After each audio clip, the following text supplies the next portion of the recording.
नंदिनी रोजाना सुबह जल्दी उठ जाती, पूरे घर की झाड़ू लगाती, बर्तन झाड़ू पोछा करती। सुबह की चाय रोटी के बाद जो सबसे जरूरी काम था वो था जंगल से फूल चुनकर लाना और उन फूलों से माला बनाकर बेचना। दरअसल नंदिनी के माता पिता बचपन में ही गुजर गए थे और बचपन से ही वो अपने चाचा चाची के साथ रहती थी। उसके चाचा चाची दोनों कोई काम नहीं करते थे, बल्कि नंदिनी जिन फूलों की माला बनाकर बेचती उसी से ही घर चल रहा था। कितना समय लगा दिया तूने आने में? फूल तोड़ने गई थी या बगीचा बनाने? चाची, पास के जंगल में फूल खत्म होते जा रहे हैं, इसलिए तोड़कर लाने में समय लग जाता है। ममता, ये सब इसके बहाने हैं। दिन ब दिन काम चोर होती जा रही है ये नंदिनी। अब देख ले तुझे इससे कैसे काम निकलवाना है। मैं तब तक पुलकित को बाजार घुमा कर आता हूँ।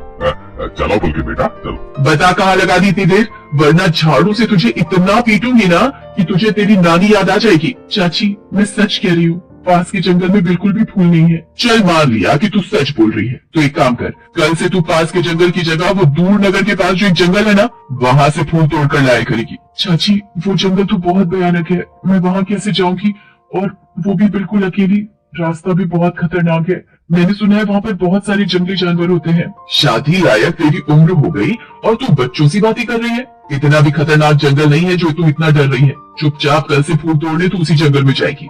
बेचारी नंदिनी चाची के कहने पर अब गांव से दूर बने प्रताप नगर के पास वाले जंगल में फूल तोड़ने जाने लगी।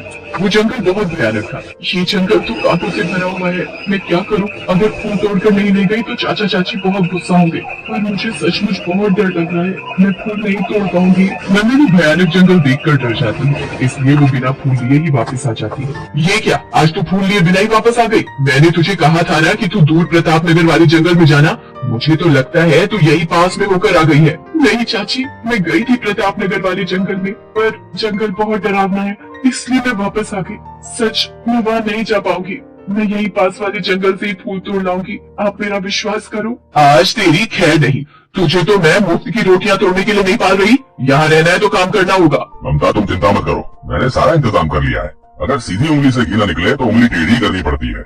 मैंने इसकी शादी सुंदर सिंह से तय कर दी है। वो नंदिनी से शादी करने के बदले में हमें 50,000 रुपए देंगे। हाँ, क्या तुम सच कह रहे हो? अगर हम नंदिनी की शादी उस सुंदर सिंह से कर दे तो वो हमें 50,000 रुपए देंगे? चाचा, वो सुंदर सिंह तो एक नंबर का बदमाश है, मैं उससे शादी नहीं करूंगी। मैं भी देखती हूँ तू उस सुंदर सिंह से शादी करने से कैसे मना करती है। और सुन, कल फूल तोड़ने भी तुझे जाना होगा, वरना कल के कल ही तुझे उस सुंदर सिंह से ब्याह दूंगी। हाँ। नंदिनी फूट फूट कर रोने लगती है। बेचारी गरीब अनाथ लड़की अपने अत्याचारी चाची चाचा के साथ रहने को मजबूर थी, उसका इस दुनिया में कोई भी नहीं था।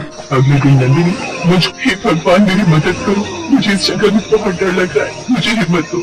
एक काम करती हूँ, जल्दी जल्दी जो भी फूल मिलते हैं उन्हें तोड़ लेती हूँ। हाँ, उस तरफ फूलों के बहुत सारे पेड़ हैं, वहाँ के तोड़ लेती हूँ। ये भी, इस पर बहुत सारे फूल हैं। रुको बहन, रुको, ये फूल मत तोड़ो, मेरे ऊपर मेहरबानी करो, मैं और मेरे बच्चे इन फूलों का रस पीकर ही जिंदा है। हम इन फूलों के अलावा दूसरे फूलों का रस नहीं पी सकते। अगर तुमने इस पेड़ के फूल तोड़ लिए तो मैं और मेरा पूरा परिवार मर जाएंगे। अब मैं क्या करूँ? मुझे तो बहुत सारे फूल तोड़ कर ले जाने थे। ठीक है, मैं इस पेड़ के फूल नहीं तोड़ूंगी, तुम अपने परिवार के साथ यहाँ पर खुशी से रह सकती हो। धन्यवाद बेटी, पर तुम बहुत उदास दिखाई देती हो, मुझे अपनी दुविधा कहो, शायद मैं तुम्हारी कुछ मदद कर सकूं। नंदिनी ने रोते हुए अपनी सारी दुख भरी कहानी उस तितली को बताई। घबराओ नहीं नंदिनी, तुम बहुत दयालु हो, तुमने मेरी मदद की है। देखना, अब तुम्हारे जीवन के सारे दुख दूर हो जाएंगे। मैं तुम्हें ये जादुई फूल देती हूँ, इसे तुम अपने पास रखो, ये फूल तुम्हारी कही हर बात मानेगा। नंदिनी घर की ओर वापस आने लगती है, तभी रास्ते में प्रताप नगर के सिपाही मिलते हैं। सुनो सुनो, सभी ध्यान से सुनो। महाराज भान सिंह के पुत्र कुंवर वीर सिंह की तबीयत में कोई भी सुधार नहीं आया है। दूर दूर से वैद्य और हकीम भी बुलाए जा चुके हैं, पर कोई भी इलाज कुंवर वीर सिंह को ठीक नहीं कर पाया है। महाराज भान सिंह का आदेश है, जो कोई भी कुंवर वीर सिंह को ठीक करेगा उसे महाराज की ओर से मुंह मांगा इनाम दिया जाएगा। महाराज मान सिंह इस वक्त अपने पुत्र की तबीयत को लेकर बहुत चिंतित हैं। सिपाही जी, क्या मैं महाराज से मिल सकती हूँ? उनके पुत्र को शायद मैं ठीक कर सकती हूँ। सिपाही नंदिनी को राजमहल में लेकर जाते हैं। महाराज, ये लड़की कहती है कि इसके पास कुंवर वीर सिंह की बीमारी का इलाज है। क्या तुम सच कह रही हो? तुम्हारे पास मेरे पुत्र की बीमारी का इलाज है? क्या तुम मेरे पुत्र को ठीक कर सकती हो? महाराज, मैं आपके पुत्र को देखना चाहती हूँ। मेरा पुत्र पिछले 5 वर्षों से सोया हुआ है। दुनिया में सारी औषधि जड़ी बूटियों का लेप लगाकर देख लिया, सब कुछ देख कर लिया, पर कोई औषधि काम नहीं आई।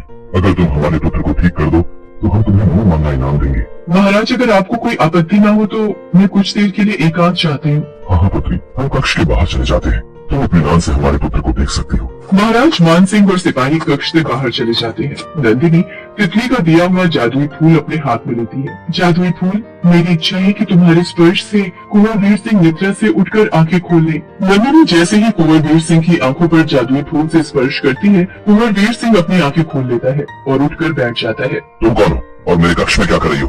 पिताश्री महाराज, ये लड़की कौन है?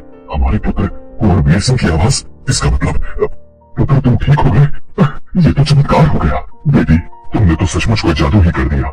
मेरे पुत्र को कोई भी ठीक नहीं कर सका और तुमने कुछ ही पलों में मेरे पुत्र को ठीक कर दिया। पिताश्री महाराज, मुझे ऐसा लगा कि मैं किसी गहरी निद्रा से जागा हूँ। महाराज भान सिंह कुंवर वीर सिंह को नंदिनी के बारे में बताते हैं। जब कुंवर वीर सिंह को नंदिनी के बारे में पता चलता है कि नंदिनी ने ही कुंवर वीर सिंह को ठीक किया है, तो कुंवर वीर सिंह के मन में नंदिनी के प्रति प्रेम आ जाता है। पिताश्री महाराज, यदि आप आज्ञा दें तो मैं नंदिनी से विवाह करना चाहता हूँ। नंदिनी ने मेरे जीवन की रक्षा की है।